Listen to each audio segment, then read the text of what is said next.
चलिए मंत्र पाठ। ओ सहना भवतु सहनौ भुनक्तु सह वीर्यं करवावहै तेजस्विनावधीतमस्तु मा विद्विषावहै। ओम शांति शांति शांति। सांख्य दर्शन में प्रथम अध्याय के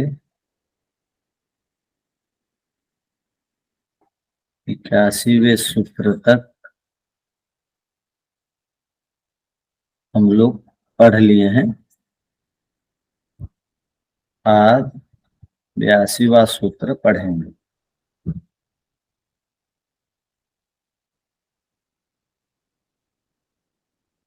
आपको किसी को कुछ पूछना है क्या?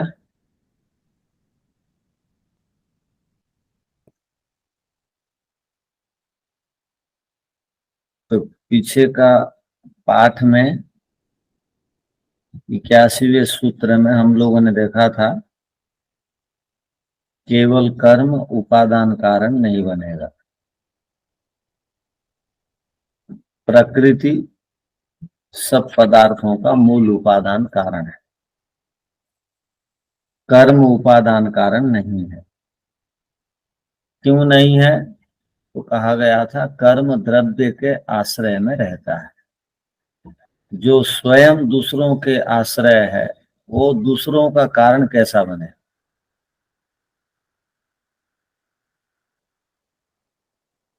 और बताया गया कि कर्म अस्थाई है, क्षणिक है।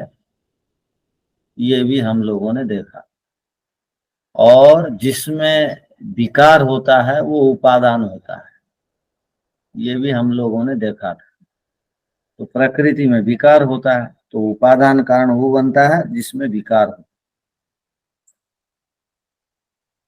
तो ये पीछे का पाठ का सारांश था। अब आगे देखिए। न आनुश्रविकादपि तत्सिद्धि ही। अब प्रसंग बदल गया है।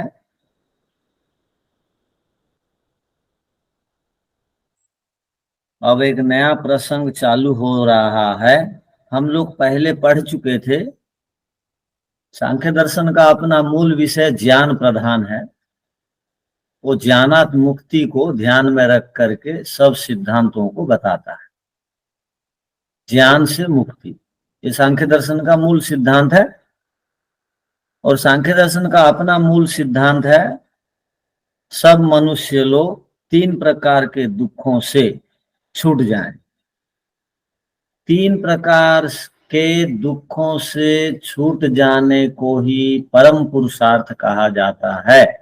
यही मनुष्यों का जीवन का उद्देश्य है। यही वेद का वेदांत है। अर्थात वेद का अपना प्रयोजन है मुक्ति देना। सांख्य दर्शन का अपना प्रयोजन है मुक्ति देना।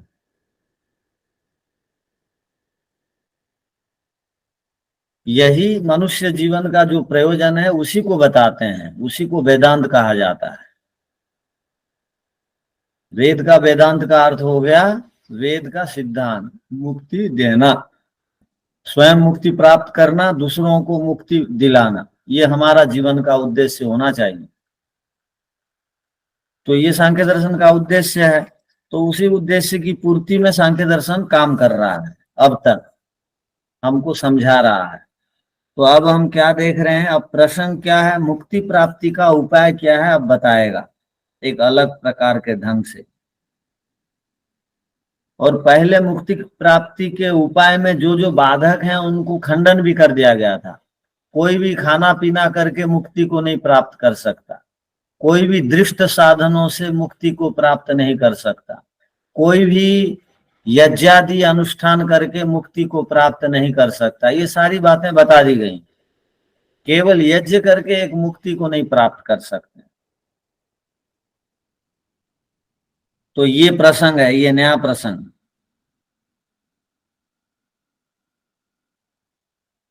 तो सूत्र देखिए,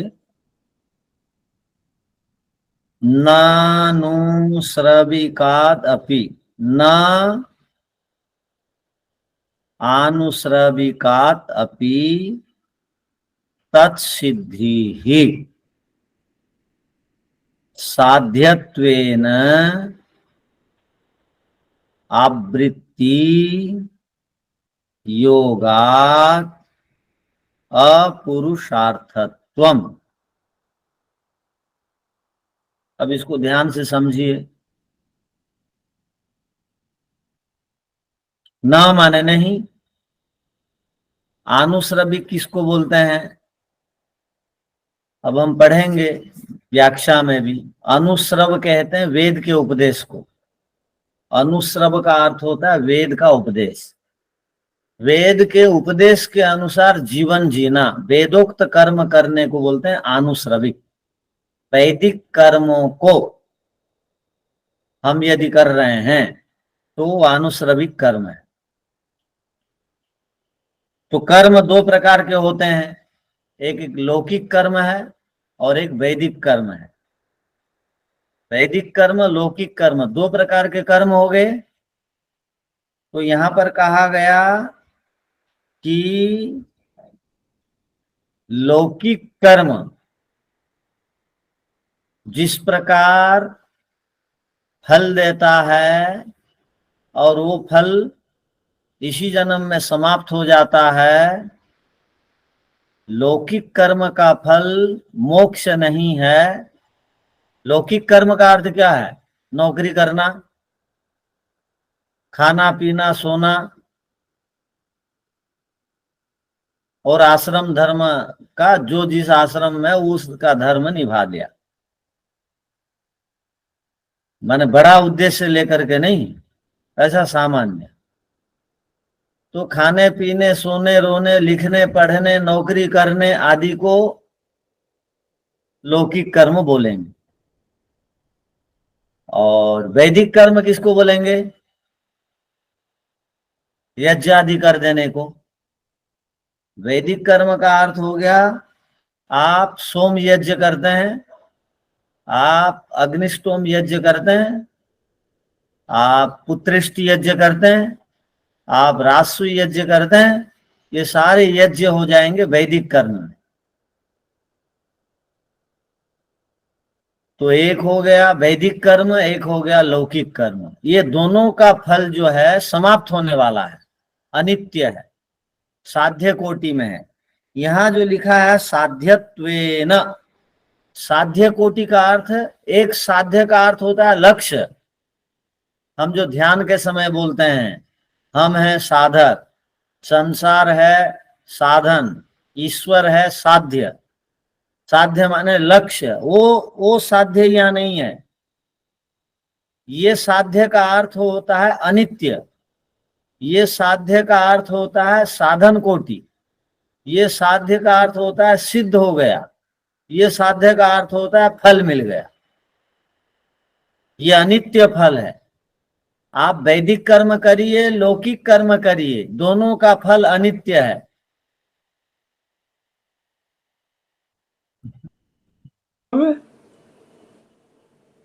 हाँ, दोनों का फल अनित्य है। अनित का मतलब अगर जी, अनित्य का अर्थ होता है जन्म मरण देने वाला है।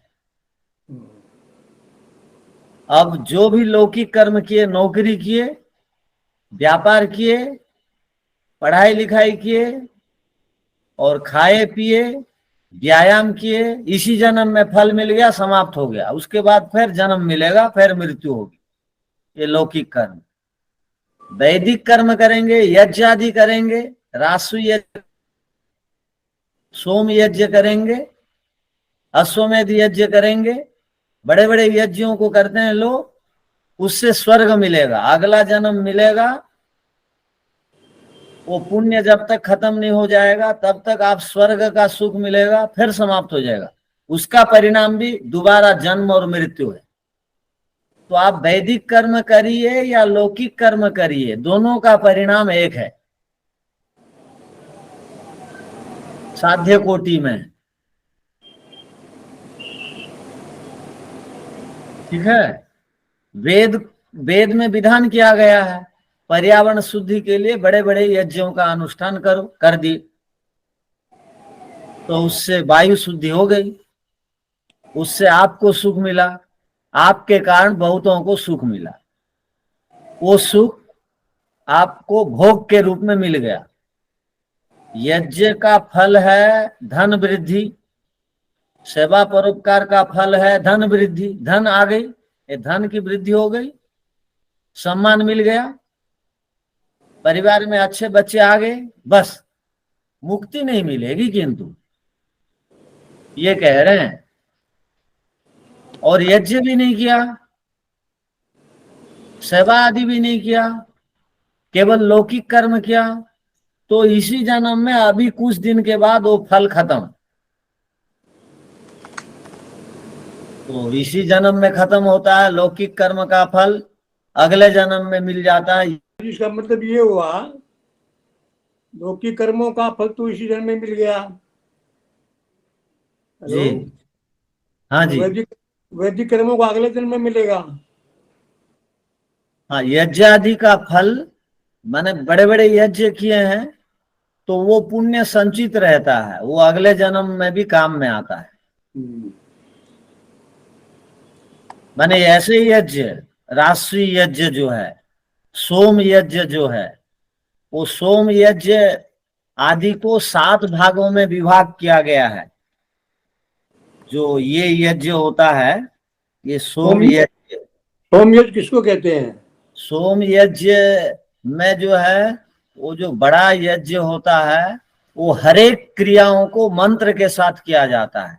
मतलब माने वो लकड़ी को रगड़ करके आग उत्पन्न करना, और अन्न को डालने के लिए मंत्र पाठ पूर्वक, और उस यज्ञ में बैठेंगे तो अलग कपड़ा, उस कपड़े को पहन करके आप मूत्रालय नहीं जा सकते, बदलना पड़ेगा। ओ ये बड़े बड़े प्रयोजन के, और उसके 7 विभाग होते हैं। माने एक विभाग को बिना किए, पहला अग्निष्टोम को बिना किए दूसरा विभाग को आप नहीं कर सकेंगे। ये दक्षिण में और मद्रास आदि तरफ ये यज्ञ का प्रचलन अब भी है। और वो जो घी का पात्र आदि प्रयोग करेंगे वो मिट्टी के हांडी में होना चाहिए, और क्या होना चाहिए, इसकी सारी व्यवस्था है। तो ये यज्ञ करेंगे, इसके लिए बहुत धन व्यय होता है, तो पुण्य भी वैसे मिलता है। इसमें बहुत धन व्यय होता है तो पुण्य भी वेद के अनुसार आप इस यज्ञ को करते हैं। वेद में केवल मंत्र हैं, किंतु कौन से मंत्र में आपको आचमन करना है, कौन से मंत्र में अंग स्पर्श करना है, कौन से मंत्र में आपको पंखा देना है। यज्ञ करने से हम पंखा भी चलाते हैं, उद्बुद्ध स्वाग्ने प्रतिजागृहि में। कौन से मंत्र में हम घी डालेंगे, कौन से मंत्र में पानी डालेंगे, ये वेद में नहीं है, ये ब्राह्मण ग्रंथ में है। तो ब्राह्मण ग्रंथ वेद का विस्तार है। आप संध्या के मंत्रों में कब क्या करेंगे, यज्ञ के मंत्रों में कब क्या करेंगे, वो सब का विधान ब्राह्मण में है, तो उसको भी आपको पढ़ना पड़ेगा। अब तो विद्वानों की कृपा से ये सारी चीजें उपलब्ध हो गई, तो हमको कम परिश्रम से लाभ मिल जाता है, ब्राह्मण ग्रंथ आदि बन गया। न तो पहले वेद को ही पढ़ करके लोग ये सब विधि विधानों को करते थे, अब ब्राह्मण ग्रंथ आदि में ये सब विधि विधान है, किंतु मूल वेद में ये कुछ नहीं लिखा है, कौन से में आचमन करना, कौन से में अंग स्पर्श करना आदि।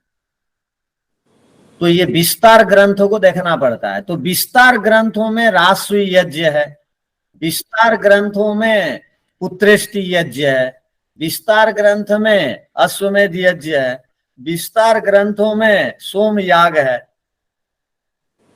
तो ये बड़े बड़े यज्ञ होते हैं, इसमें बहुत खर्चा होता है, तो इसमें बहुत पुण्य भी मिलता है। ब्राह्मण ग्रंथ भी तो वेद के आधार, वेद का आधार ही होगा ना। हाँ जी, मेरा भी वही प्रश्न था कि ब्राह्मण ग्रंथ अलग तो नहीं है, वो भी तो वेद से ही लिया गया है, तो वेद में तो ये वेदांग है बातें वो। उपस्थित नहीं सुनिए, है। जी। ब्राह्मणगत वेद वेदांग है, में वेद नहीं है। सुनिए, वेद में 20,389 मंत्र हैं हाँ, और एक एक ब्राह्मण ग्रंथ में कुछ सूक्तों की व्याख्या है, सब मंत्रों की व्याख्या नहीं। कुछ कुछ प्रकरणों को लेकर एक एक ब्राह्मण ग्रंथों में व्याख्या है। और वेद के 3100 शाखाएं थी, अर्थात ब्राह्मण ग्रंथ थे। अब वो सारे उपलब्ध नहीं, तो 3,000 से अधिक ये जो शाखाएं थी तो वो अभी उपलब्ध नहीं, कुछ कुछ उपलब्ध हैं हमारे पास। ये शाखाएं कब बनी? हाँ जी, ये शाखाओं का प्रचलन कब से है? शाखाओं का प्रचलन वैदिक युग के बाद जब वेद के मंत्रों का और अर्थ करने में हम लोग आलस्यता किए, तब ऋषियों ने विचार किया यदि इसी प्रकार सब आलसी बन जाएंगे, वेद मंत्रों पर श्रम नहीं करेंगे, तो वेद मंत्र का अर्थ लोग नहीं समझेंगे, अनर्थ कर देंगे। तो उन ऋषियों ने ये परंपरा को चालू करा। कितने वर्ष पहले? ये समझ के चलिए रामायण के बाद। तो रामायण तो 10 लाख वर्ष पहले का है। किंतु इसका पूरा विस्तार होता है, असली में विस्तार महाभारत के बाद हुआ है। अच्छा, 5,000 और वर्ष। हाँ, और इक्ष्वाकु के समय में वेद मुद्रण में वेदों को छपाया गया। माने कब कब? इक्ष्वाकु वंश में, अर्थात रामायण से पहले आसपास में। अच्छा। किंतु रामायण से पहले मनुस्मृति बन गई थी, इसलिए मनुस्मृति के बाद ब्राह्मण ग्रंथ बने हैं। क्योंकि ब्राह्मण ग्रंथ में लिखा है मनु ने जो कुछ भी कहा वो औषधियों की औषधि है। ब्राह्मण ग्रंथों में मनुस्मृति की प्रशंसा है। तो हम लोग इसलिए कहते हैं कि रामायण के बाद या रामायण के समसामयिक मनुस्मृति तो बन गई थी। मनुस्मृति का उद्देश्य यही था कि वेद के मूल सिद्धांतों को प्रचार करना सरल तरल भाषा में। तो उसी के बाद महाभारत के तक ये प्रचलन था। गुरुजी, ये हम जो चारों वेदों का यज्ञ करते हैं, ये किस श्रेणी में आता है? आप चारों वेदों का यज्ञ करेंगे तो वेद मंत्रों की रक्षा होगी। और अब जिस प्रकार बहुत कारखानाएं बन गई, बहुत गाड़ियां चल रही हैं, बहुत पर्यावरण प्रदूषण बढ़ रहा है, तो आप जितना यज्ञ करेंगे वेद से करिए, ऐसा ही घी डाल के करिए, उससे पर्यावरण प्रदूषण दूर होगा। ये बड़ा लाभ होगा। आप वेद मंत्रों को सुरक्षा प्रदान करेंगे। महर्षि दयानंद जी ने लिखा है कि मंत्रों के साथ यज्ञ करने से लाभ ये होता है कि वेद मंत्रों की सुरक्षा होगी। एक, वेद मंत्रों का अर्थ को आप समझेंगे तो ईश्वर के प्रति प्रीति बढ़ेगी और पर्यावरण प्रदूषण मुक्त होगा। ये लाभ आपको मिलेगा। इसलिए बड़े बड़े महर्षि दयानंद जी लिखे हैं, सत्यार प्रकाश देखिए तृतीय समूलात, राजे महाराजे बड़े बड़े यज्ञ करते थे जिससे कि महामारी आदि रोग की समस्या भारत में, विश्व में नहीं थी। जब ये प्रचलन बंद हो गया तो अब सब समस्याएं बढ़ रही हैं। तो राजे महाराजे बड़े बड़े यज्ञ करते थे। हम जो यज्ञ कर रहे हैं वो दैनिक यज्ञ है। बड़े बड़े यज्ञ में ये सोम याग, राष्ट्रीय याग आदि आ जाते हैं। जी, पर्जन्य वृष्टि यज्ञ किस कैटेगरी में आता है? हाँ, वर्षेष्टि यज्ञ है। आप यदि बारिश के दिनों में यज्ञ नहीं, बारिश नहीं होती है, तो उन दिनों वेदों में, मंत्रों में ये निर्देश है, निकामे निकामे नह पर्जन्य वर्षतु। ये राष्ट्रीय प्रार्थना में ये शब्द है, देखेंगे। इसका अर्थ है यजमान जब इच्छा करेगा तब बारिश को वो ला सकता है, अर्थात बारिश करवा सकता है। तो कीर की लकड़ी में, वो करीर की लकड़ी में आप यदि आपके गांव के सबसे ऊंचा स्थान में जाकर के यज्ञ करेंगे तो आप वायुमंडल को प्रभावित कर सकेंगे और उससे बारिश करवा सकेंगे। जी किंतु ये कच्छ में होता है। हाँ, कच्छ में होता कच्छ है। में क्यों होता है? होता है, वर्षा इसलिए नहीं होती है। बारिश की समस्या रहती है। और शुद्ध गाय घी से, वो जो ऊंट जो फल खाते हैं उस लकड़ी से, या बुढ़ापा में हम वो बेत लकड़ी पकड़ते हैं उस लकड़ी से समिधा बना करके यज्ञ करेंगे तो वो बारिश की भी संभावना, संभावना क्या, बारिश होगी। वैज्ञानिक लोग संभावना लगाते हैं, हम लोग वेद को मानने वाले पूरा सुनिश्चित सिद्धांत बताते हैं, इसमें विकल्प नहीं है। वेद के सिद्धांत में विकल्प नहीं है। किंतु यज्ञ करने के बाद भी यदि सफलता नहीं मिलती है तो वहां पर 3 प्रकार का कोई एक दोष होगा। करने वाला ठीक नहीं होगा, पवित्र मन से नहीं कर रहा होगा, या मंत्र उच्चारण ठीक नहीं हो रहा होगा, या साधन जो आए वो गलत साधन आ गए। तो तीनों में से एक में भी अगर विकृति है तो सफलता नहीं मिलती है। सफलता नहीं मिली तो मंत्र में दोष है, वेद में जो लिखा है वो गलत है, ऐसा बोलना ठीक नहीं है। सिद्ध हो जाएगा जी। आचार्य जी, हाँ जी। दृष्टि यज्ञ कराने वाले भी सीमित है क्या? कुछ नहीं, सब करा हाँ, सकते हैं? अब भी वृष्टि यज्ञ कराते हैं। नहीं, करने वाले सीमित है कि सब करा सकते हैं? सब करा सकते हैं किंतु वो नियम को मान करके कराएंगे। वृष्टि यज्ञ का एक नियम है, माने उसको बिल्कुल नहीं सुनते हैं, कई बार सुनते हैं कि अमुक विद्वान से कराएंगे तो वृष्टि जरूर होगी, ऐसा कुछ है क्या? नहीं, अमुक विद्वान नहीं, जो उसको करते कराते रहते हैं और जो उसके पूरे शुद्ध विधि जानते हैं उनसे कराना ठीक है। अच्छा, तो आप भी करा सकते हैं इसका मतलब? 1-2 बार मैं भी किया था, ये आसपास में बारिश के दिनों में बारिश तो हुई थी। अच्छा, चलो अच्छी बात। जी मैं प्रत्यक्ष देख के आई हूँ कच्छ में कि वो लोग 7 दिन का 8 दिन का करवाते हैं और होती है बारिश। हमारे छत्तीसगढ़ में रायपुर में आचार्य कमल नारायण जी हैं और स्वामी शांतानंद जी हैं, ये सब ये यज्ञ कराते हैं अब भी। जी कच्छ में यही लोग रहते हैं, यही विद्वान रहते हैं। जी जी। शांतानंद जी करते हैं, शांतानंद जी करते हैं। आचार्य जी ब्राह्मण ग्रंथ पढ़ना है तो फिर ब्राह्मण ग्रंथ पढ़ सकते हैं।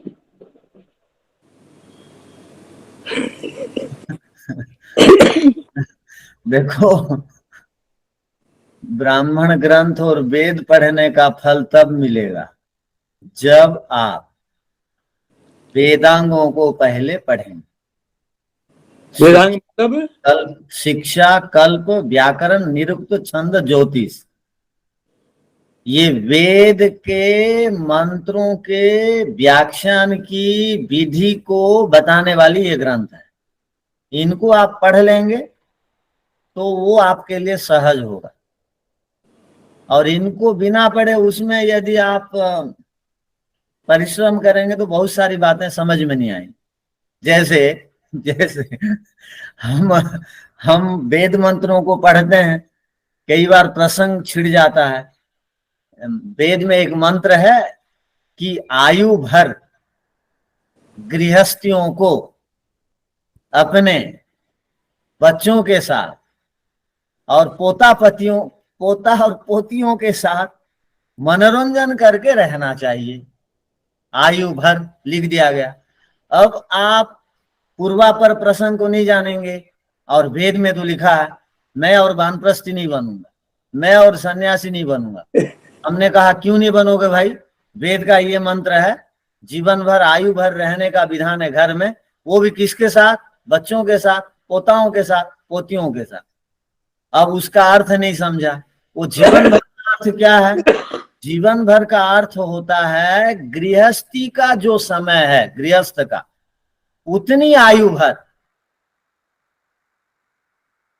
अब लोग वो अर्थ नहीं समझते हैं, जीवन भर का अर्थ वो समझ लिए पूरा आजीवन 99 साल तक। तो अभी तो वही चल रहा है। तो चलिए, गुरुजी ये चारों वेदों का यज्ञ वैदिक है या लौकिक है गुरुजी?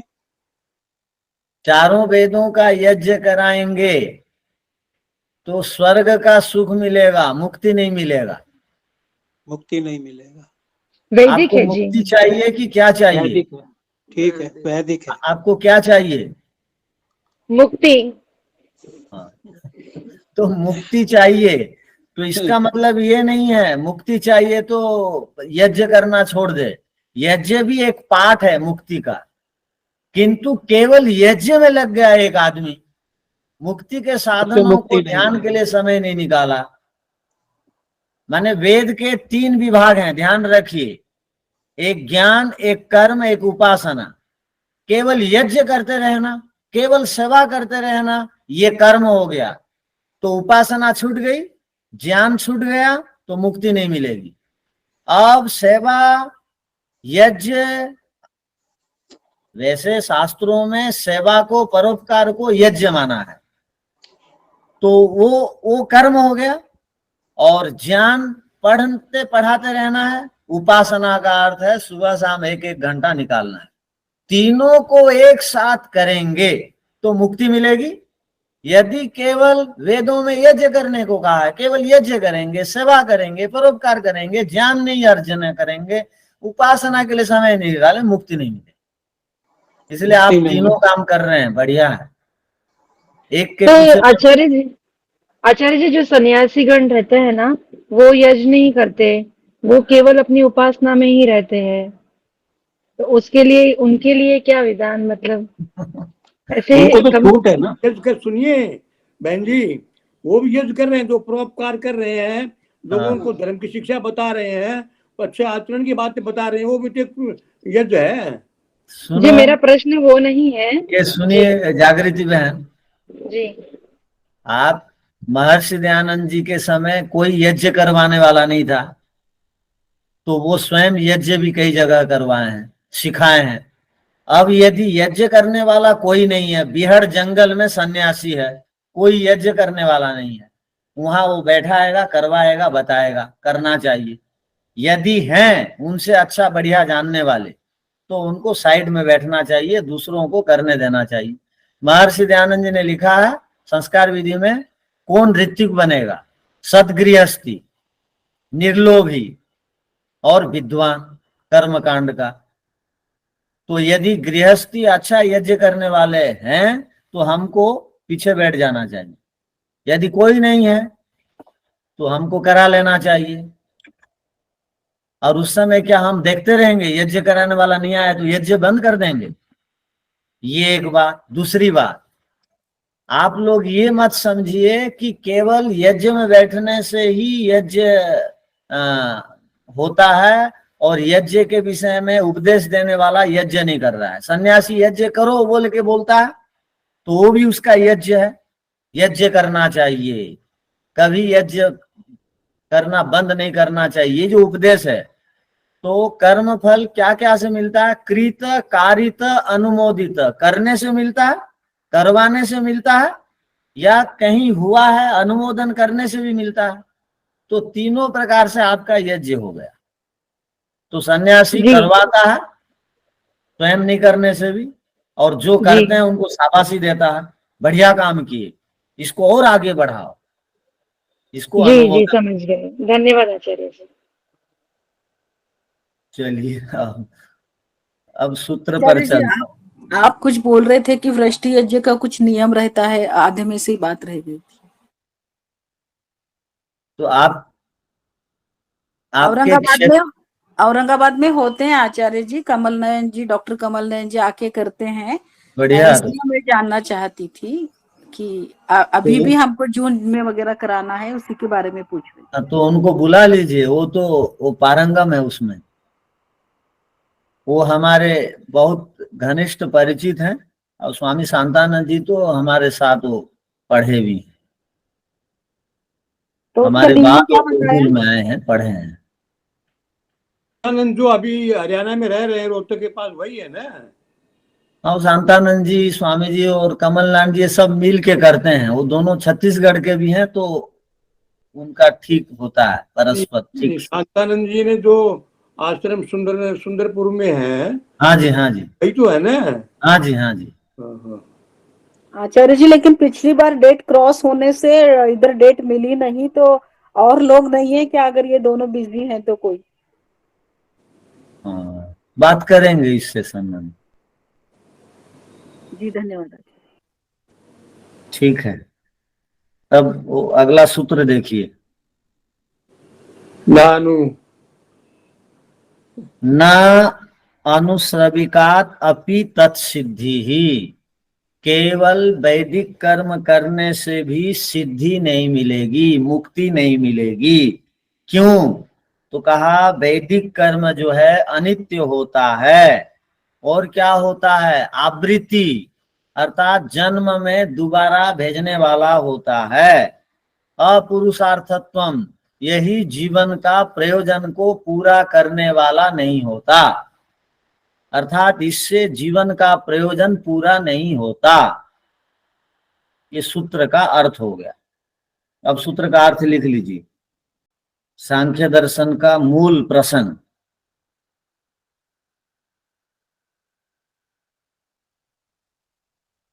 तीनों दुखों से मुक्ति, तीनों दुखों से छूटना, अल्प विराम।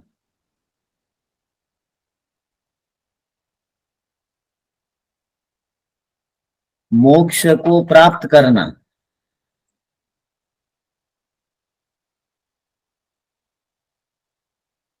अल्प विराम।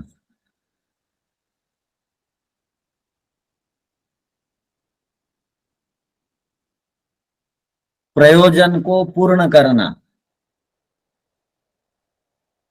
पुरुष का प्रयोजन को पूर्ण करना।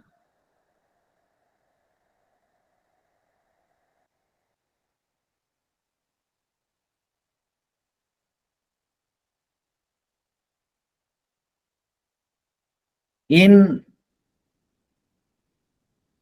इन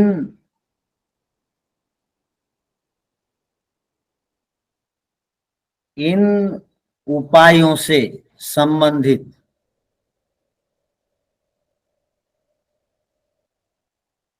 सिद्धांतों को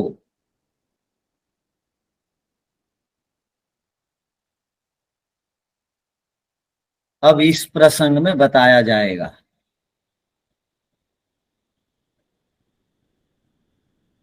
अर्थात केवल यज्ञादि से, पुस्तक में लिख दीजिए वैदिक कर्मों से, या खाने पीने, नौकरी करने, व्यापार करने, खेती करने, पुस्तक में लिख दीजिए इन लौकिक कर्मों से मोक्ष नहीं मिलता।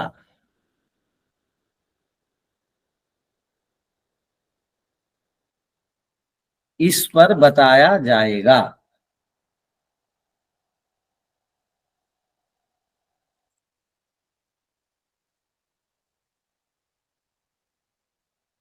अब सूत्र का अर्थ, वेदोक्त यज्ञादि कर्म करने से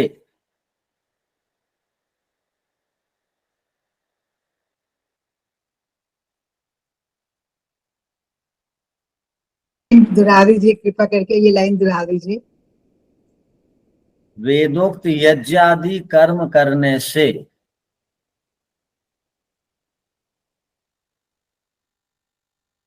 मोक्ष की प्राप्ति नहीं होगी।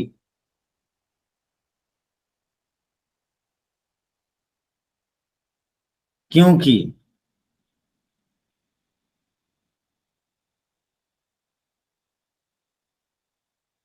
ऐसे कर्मों का फल मोक्ष नहीं है।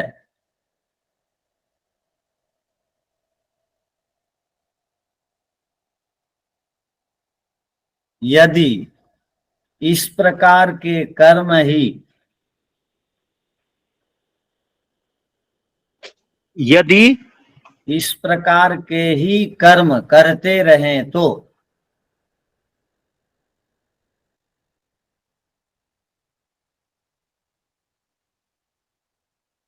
इनसे बार बार संसार में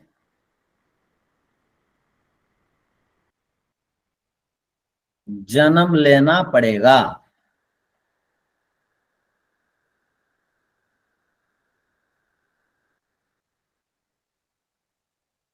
और इन यज्ञादि वैदिक कर्मों से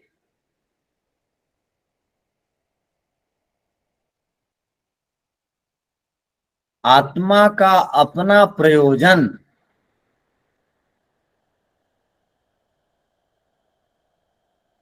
दुख से छूटना अर्थात मोक्ष को प्राप्त करना यह सिद्ध नहीं हो पाएगा।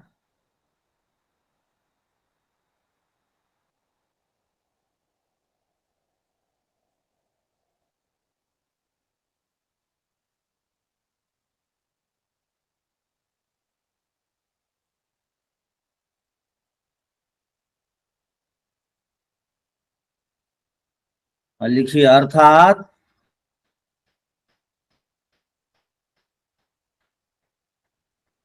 लौकिक कर्म हो चाहे वैदिक कर्म हो,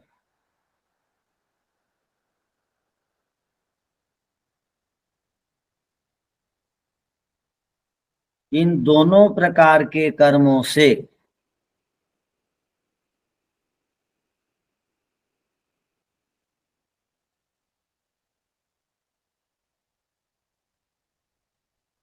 इन दोनों प्रकार के कर्मों से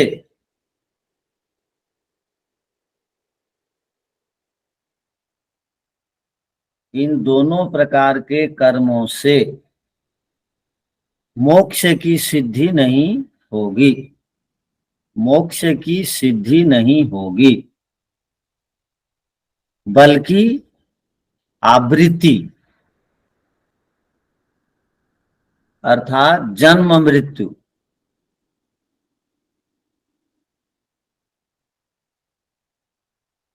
आवृत्ति अर्थात जन्म मृत्यु बार बार होगी।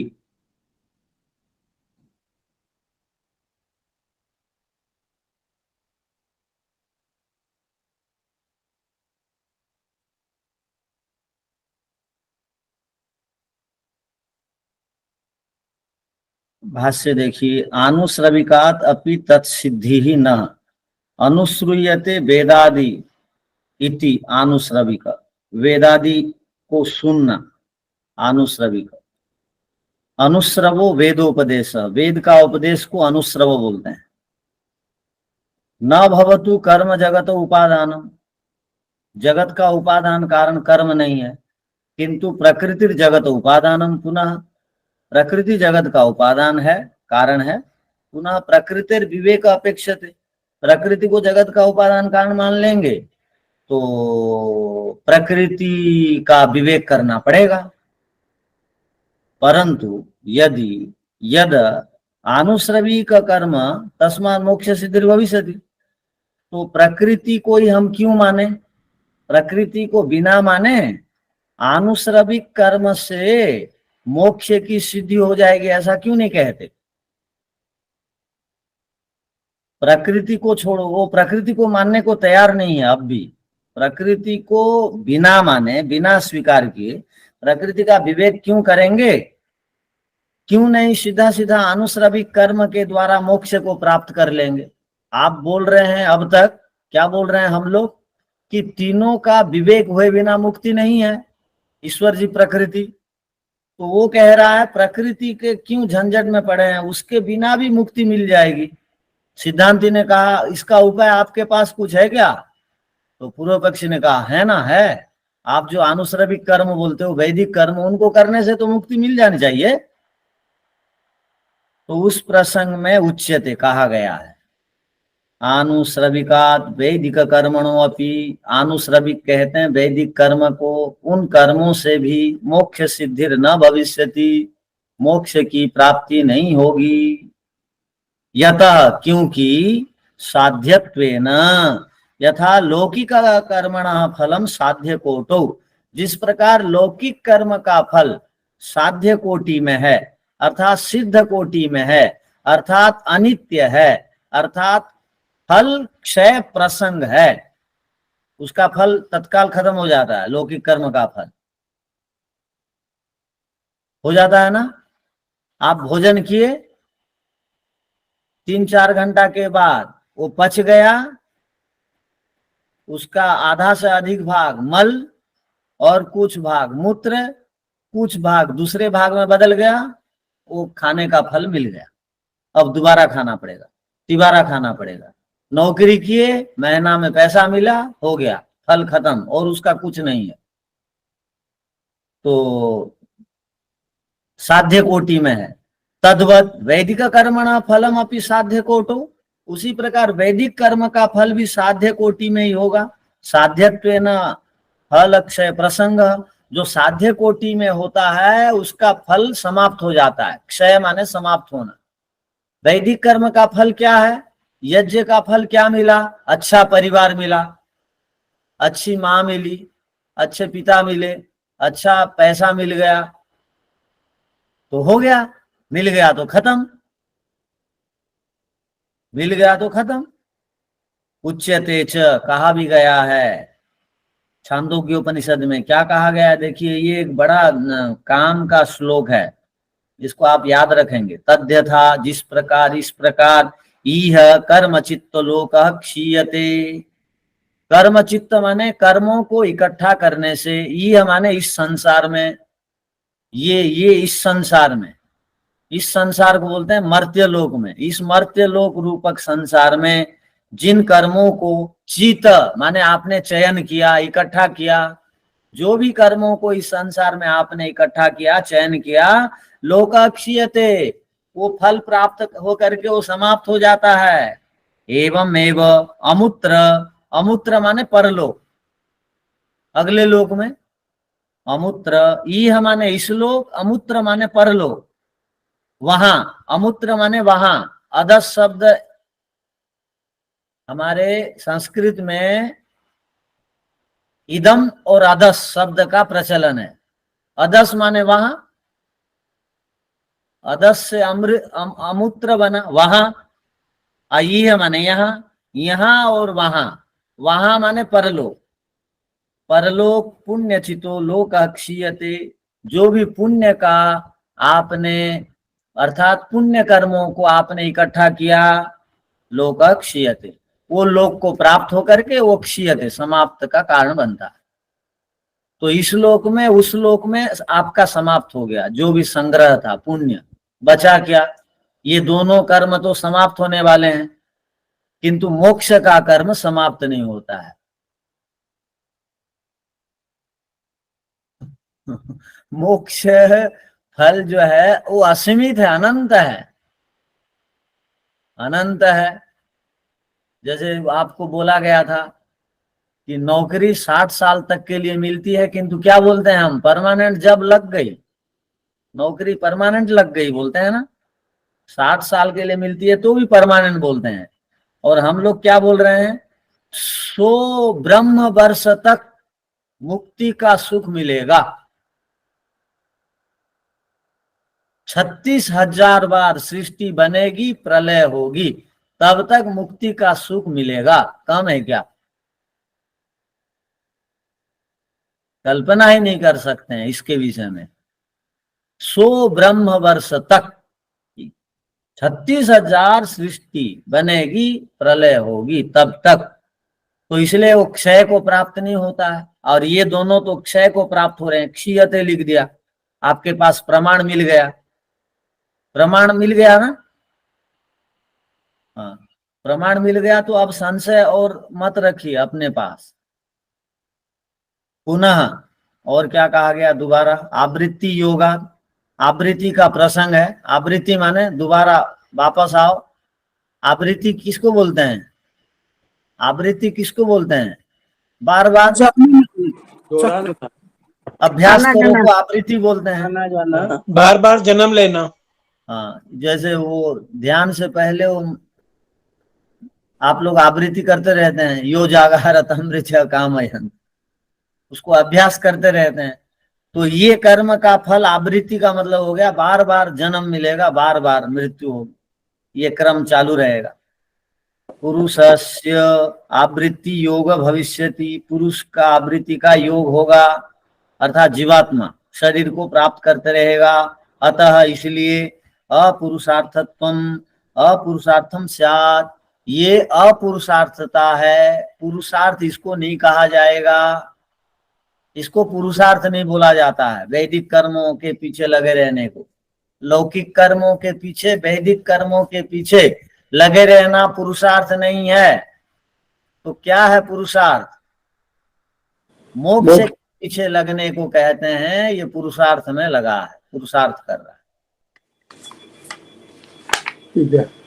ठीक है।